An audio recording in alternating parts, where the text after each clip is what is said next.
not transgender, non-binary. I don't want to be searched by a man. I'm transgender, non-binary, and I don't want to be searched by a man. I claim my Fourth Amendment rights. No. I got assaulted and I started filming. Let me show you the video. Let's talk stories outside. Let's talk story outside. I got Ezra Miller in the system, no warrants, but he's caution code unstable, 29 Caucasian Hill.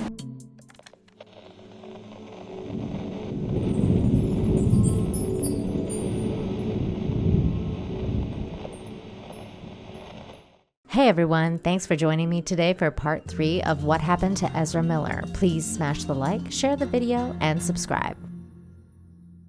For the past 2 videos, I've chronicled Ezra Miller's childhood to stardom, comments about sexual identity and mental illness, and all that has led up to this point. This video will explore the timelines of Ezra Miller's troubles with the law and the most recent and deeply alarming grooming allegations. If you've watched the last 2 videos, you know by now that Ezra may have been a victim of sexual abuse from a very early age. But at what point does a prey become a predator? Is Ezra Miller a predator? I think it's safe to say that Ezra Miller seems to get away with a lot of stuff. Some people equate that to the fact that Miller seems to be a big voice in the LGBTQ+ community. But is there more to it? With regards to the grooming allegations, there seems to be a lot more to it than what's on the surface, so I'm going to chronicle what I found and let you be the judge. Ezra Miller has a history of activism. Ezra has been very vocal about climate change in the past and even took part in Occupy Wall Street in November 2017. But if we back up a little to March 2015, we see the starting point of a series of events that has led up to the grooming allegations involving Standing Rock activist Tokata Iron Eyes, aka Gibson. In an article by Vulture entitled The Complete History of Ezra Miller's Controversial Career, they report, on March 25, 2013, Greenpeace announces that Miller will travel to the North Pole in early April to plant a flag for the future, a capsule containing a petition with nearly 3 million signatures to protect the Arctic. But for the sake of continuity, let's move on to Ezra Miller's arrests, run-ins with the law, and allegations by other people claiming to be abused, and just odd behavior by the Flash actor that makes people take pause. A year before, Miller is seen visiting the Standing Rock region alongside Tokata's father, Chase Iron Eyes, at the Black Hills in South Dakota in 2012. This is allegedly where Ezra Miller first meets Chase Iron Eyes. Chase is now claiming that Ezra later met his daughter in 2016 when she was 12 years old and began grooming her. Ezra's criminal history starts when he was 10 years old. That's right, 10. In an interview with MTV, Miller admitted to being arrested at 10 years old for vandalizing a Gap store by spray paint. Miller said, "I was arrested when I was 10 for spray painting stop sweatshop labor on a Gap clothing store. I did it twice in a row. That was our mistake. That was our criminal error." He jokingly admitted to returning to the crime scene and getting caught by a neighbor. The gang of wayward children tried to escape before being apprehended by police while flattening coins at the railroad track. It didn't take long for the authorities to piece together a connection between the spray-painted covered kids and the crime at hand. Then we go to June 28, 2011, where Ezra Miller has his first real run-in with the law, where the actor was a passenger in a vehicle that is pulled over for a broken light in Pittsburgh while shooting perks of being a wallflower. Police find 20 grams of marijuana on Miller. Then the 18-year-old is charged with drug possession, but the judge drops the case. Miller instead faces 2 citations of disorderly conduct and is ordered to pay $600. Then there's an incident on July 23, 2017, where after asking fans why the Flash would have trouble getting drunk at a San Diego Comic-Con event, someone in the crowd correctly answers Flash's metabolic rate makes getting tipsy difficult. Another fan jokingly asks Miller to smell their breath to be sure, and Miller responds by kissing the fan on the mouth without clear consent, per reports from TMZ. Then on August 16, 2018, I found another interesting detail. On that day, Miller and his band are interviewed by 14-year-old activist Tokata Iron Eyes for Sleek magazine. Iron Eyes had initially met Miller while protesting the Dakota Access Pipeline in 2016. Again, it's important to note the timeline of events here. So this is the first public interaction we see of Ezra Miller and Tokata. I'll link the interview down below so you can read it for yourself. Also remember that 2018 is when Ezra started going by they, them. Then we come to 2020, where things start to get real dicey. Keep in mind that the lockdowns are in full effect in most places in the world. While visiting a bar in Iceland, Miller was caught getting into a physical altercation with a fan on video. So rumors started about the context of Miller's actions, specifically about whether the situation was a joke. Many believe that it appears that the young woman was seemingly preparing herself for a play fight while smiling and laughing. However, according to Variety, Miller had to be escorted off the property by bar staff. Miller wasn't arrested or investigated according to the rap, so many speculate that there was some sort of settlement between Ezra, Warner Bros., and the victim involved, and the story disappeared pretty quickly after that. In January 2022, Ezra Miller uploaded a bizarre video telling the KKK to go end themselves. This is where things really start to spiral. TMZ reported that Ezra Miller had a run-in with the police in Hawaii, though no arrests were made. In a video entitled "The Flash," Ezra Miller, confronted by cops weeks before his karaoke arrest, Miller is shown trying to enter a bar he's been denied access to, and the police are called to the scene. Then the karaoke incident occurs. Vulture tells us that on March 27, 2022, Miller is arrested in Hawaii and charged with disorderly conduct and harassment following a physical confrontation with patrons at a karaoke bar. In a public statement from Hawaii Police Department, Helio Patrol Police allege that Miller became agitated while patrons began singing a karaoke rendition of "Shallow" from A Star Is Born. They began yelling obscenities at patrons and grabbed a microphone from a woman singing karaoke and later lunged at a man playing darts, according to police. The bar owner asked Miller to calm down several times to no avail, police state. Miller's $500 bail is paid by a couple they live with at a hostel. Vulture goes on to report that on March 29, 2022, the couple who lived with Miller at the hostel files a restraining order against the actor. In documents obtained by Radar Online, the couple asked the court to order Miller not to contact them in any form and to stay away from their home and places of work. Following the incident at the karaoke bar, the couple claims that Miller returned home and threatened the couple, saying, "I will bury you and your S-word wife." The petition alleges that Miller stole the wife's passport and husband's wallet, which contained his credit card, social security card, and driver's license. It's unclear whether the items were returned. A judge grants the couple a restraining order the following day. The order is dropped in mid-April. Again, people began to speculate that Warner Bros. And DC have been covering for Ezra Miller's bad behavior and settling disputes on Miller's behalf. It's all speculation, but as it happens, on April 6, 2022, Warner Bros. And DC execs have an impromptu meeting about Ezra Miller's future as the Flash and the actor's affiliations with the DCEU. Rumors also surfaced that Ezra's bizarre behavior on the set of The Flash was a cause for concern. An anonymous source on the set told Rolling Stone that, quote, Miller had multiple meltdowns during filming. The source insisted that these disruptions weren't violent or aggressive, but it seems as though Miller was losing it. Allegedly, the actor would lose focus and lose confidence during production, getting intrusive thoughts and telling those around them that they don't know what they're doing.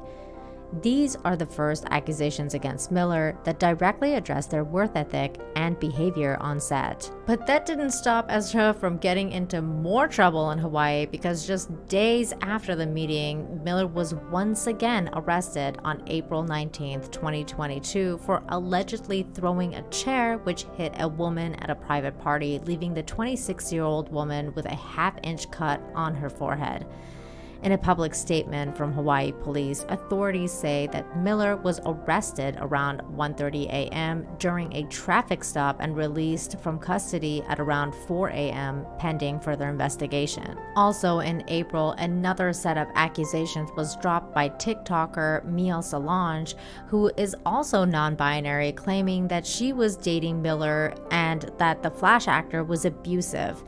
The bizarre accusations range from Miller biting Mia to not using correct pronouns, referring to Mia while getting intimate and calling Mia good girl instead of using the correct pronouns. I'm honestly not sure about what to make about any of that.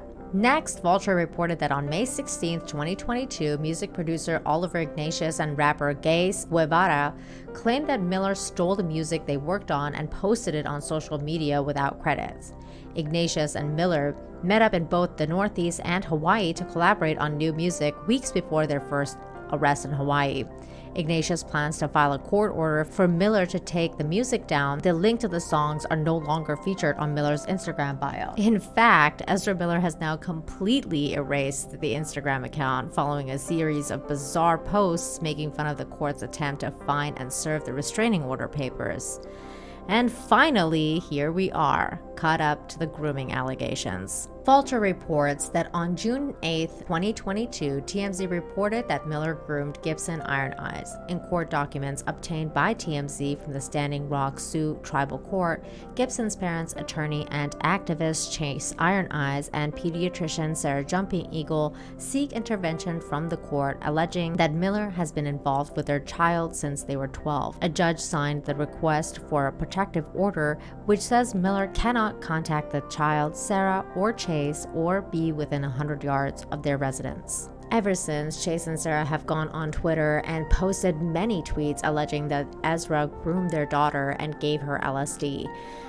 Sarah even alleges that one Twitter user by the name of Incredible Gecko is Ezra Miller and is interacting on Twitter under a pseudonym to address the allegations. Meanwhile, Tokata, aka Gibson, is denying all of this, has made several Instagram posts, including a video denying the allegations that her parents have made.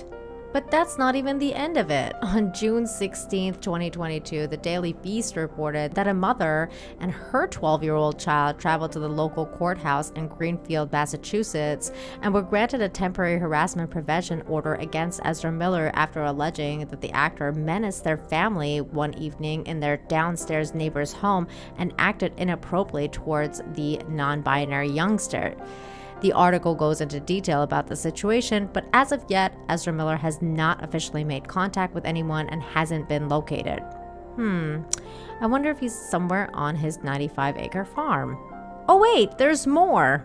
Vulture tells us that on June 23, 2022, a Rolling Stone investigation revealed that a 25-year-old woman and her 3 children ages 1 to 5 had been living at the Flash actor's Vermont farm, a roommate situation that worries the children's father as well as 2 sources close to the situation. The 2 sources say that they're concerned with the living arrangements because Miller's home has unattended guns strewn across the living room and mature marijuana plants growing on the property. According to one of the sources, the 1-year-old child allegedly played with a loose bullet and placed it in her mouth. According to Instagram posts reviewed by the site, the mother and children, who remain anonymous, appear to still be living at the Vermont farm. Rolling Stone asked why the father has not confronted Miller or gone to the police. Quote, "I don't want the children to see anything like that. I just want them to see that, hey, dad showed up. Let's get in the car and go. It's been traumatic enough," he says. As I was researching all of this, some other things popped up that make this situation even more bizarre. Now, either all of these grooming allegations are a lie, or they're true, and the people who are trying to change the narrative on it have closely invested ties with Ezra Miller. There are several Twitter accounts that are doing damage control. One account that goes by Vintage Devil and allegedly an Ezra Miller stalker account is claiming that this all started because they contacted Chase Iron Eyes in 2020 and lied about Ezra Miller grooming people. That Chase knew about these grooming allegations since 2020 and decided not to do anything about it until now because Chase and Sarah are upset about Tokata's sexual orientation. Even the most recent allegations involving the mother and children are being pushed to be debunked by these people, claiming that the mother was allegedly being abused by the father and went to Miller for refuge. So, what are we to believe? I think that the truth usually falls somewhere in the middle. I still have questions after all the research I've done. Personally, I have no doubt that Ezra Miller suffers from mental illness. Ezra has admitted as much in interviews that I've covered in part 2. I also truly think that Ezra was a victim of Hollyweird. And while it might seem that Ezra is being protected because he chose to identify as non-binary, I think there's more to this. I think it's more about how many people Miller could bring down if he was to start naming names. Ezra's being protected because certain powerful people in Hollywood do not want to be outed. I also have questions about Ezra's affiliations with Chase and Sarah. How much did they, as parents, actually know about what was going on in all these years? Chase and Sarah are both activists and raised a quote-unquote activist daughter. She's been in that circle for a long time and no one saw the change or the writings on the wall. These things seem really bizarre. There was also this post on Facebook by Standing Rock Youth Council, posted June 16, 2022, saying, quote, Tokata has been very responsive and answering as the Tokata we all know and love via their social media. It doesn't seem like they're very worried about her state of mind being around Ezra Miller, and they're the people who know her very well, right? Also, this specific picture that Sarah herself posted on Twitter. She's driving with her eyes closed and looks kind of high while her daughter is in the back seat looking really high and bad. And yes, Ezra is there, but who's driving? Are these people going to take any responsibility for introducing their daughter to such a mentally unstable individual and seemingly being fine with whatever was going up until now? It seems to me that Chase and Sarah had a vision for their daughter, a vision that involved her becoming the next native Greta Thunberg. But they realized that as Tokata started growing older and finding herself, that maybe their daughter didn't want that? There are also questions being raised about money. How much money did Ezra Miller give to Chase for his activism? Did Ezra suddenly cut Chase off and make him angry enough to go and stir up allegedly false rumors made up by a stalker? There's no doubt that Ezra is damaged, and there should definitely be an investigation, a proper one that involves authorities and facts. Until then, we'll have to stay tuned and see what happens. But I think these grooming allegations are very complicated and not clear-cut. If the Johnny Depp and Amber Heard trial taught us anything, is that people shouldn't be believed at face value just because. People lie, and sometimes they go very far to protect that lie. As of right now, I can tell you that Ezra's been caught choking and physically attacking people, but on the topic of child grooming, all we have is conjecture and hearsay. Not to say that there won't be any evidence in the future, but for now, we have to make our observations based on facts. It almost seems like Ezra Miller has a savior complex. He may seem to want to genuinely help people he deems are different and are victims, but how far do good intentions take you? You know what they say about good intentions. The road to hell was paved with it. There are a lot of factors involved, and some which may never truly come to light because those kinds of people always have a way of staying hidden and protected. What do you think about all of this? Leave your comments down below. Also, a huge shout out to a fellow YouTuber, Fat Steven, for a deep dive live stream into the grooming rumors. I'll link the stream in the description if you want to look into it further. If you enjoyed this video, please smash the like, share the video, and subscribe. Until next time, bye!